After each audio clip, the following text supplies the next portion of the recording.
ये कि आपको कोई भी सुखी नहीं कर सकता।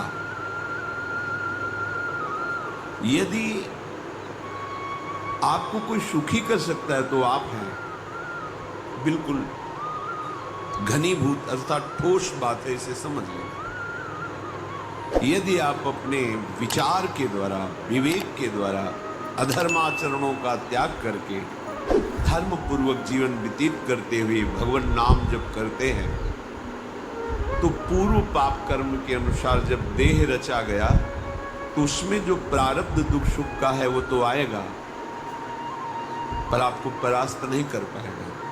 और आगे आपके लिए महासुख है जो दुख और सुख दोनों से परे है। अखंड प्रसन्नता, अखंड आनंद, वो केवल आपके करने से होगा। उपदेश मिल सकते हैं, मार्ग बताया जा सकता है, आपको सहयोग मिल सकता है, पर चलना आपको होगा। यदि आप नहीं चले तो ये कहीं भ्रम हो कि मैं कहीं जाऊं और मेरी दुख निवृत्ति हो जाए, तो इस भ्रम को छोड़ देना। क्योंकि हम आप तो बहुत छोटे जीव हैं, अर्थात बहुत लघु तपस्या, लघु पुण्य वाले हैं।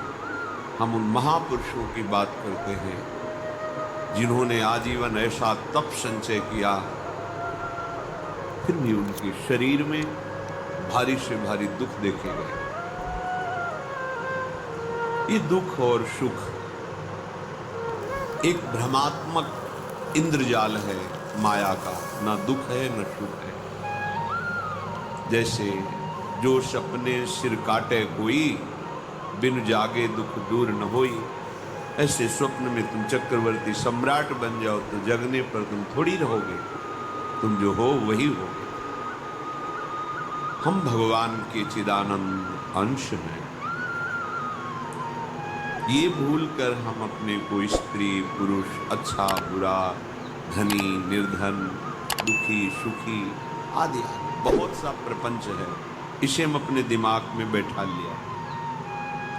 जब तक आप ये प्रपंच नहीं छोड़ोगे तब तक आपको सुखी कोई कर ही नहीं सकता, क्योंकि दुखालयम नाशवान संसार का तो तुमने अस्तित्व रखा है।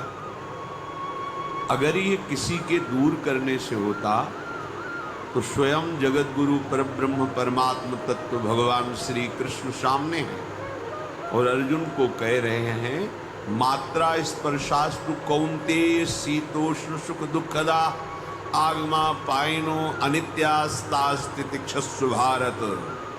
हे भारत, हे अर्जुन, ये आने जाने वाले अनुकूलता प्रतिकूलता, गर्मी शीतलता, अर्थात काम क्रोध लोभ मोह मद मत्सर अपमान निंदा, ये सब ताप पहुंचाते हैं।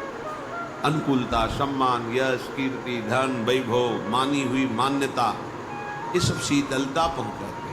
ये उष्णता और शीतलता, अनुकूलता और प्रतिकूलता आने जाने वाले हैं। भगवान ये नहीं कह रहे मैं मिटा दूंगा, कह रहे तास्तितिक्षस्व भारत। हे अर्जुन, ये तुम्हें सहना होगा। यदि तुम इसे सह गए तो तुम्हारे हृदय में ऐसी स्थिति प्रकट हो जाएगी कि फिर ये स्पर्श भी नहीं कर पाएंगे। सहने से तुम्हारी भक्ति बढ़ेगी, तुम्हारा चिंतन बढ़ेगा, तुम्हारा स्मरण बढ़ेगा। सत्य वस्तु के लिए, सत्य तत्व के लिए तुम सुखी हो जाओ। बिल्कुल खुली बात। आडंबर नाटक पाखंड इसकी जरूरत नहीं। प्राकृतिक भोगों में सुख बुद्धि, देहाभिमान, विद्या रूप महत्व कुल धन यौवन अभिमान, यही तुम्हारे दुख का मूल है और ये कोई दूसरा नहीं हटा सकता। ये तुम्हें अपने विवेक सत्संग से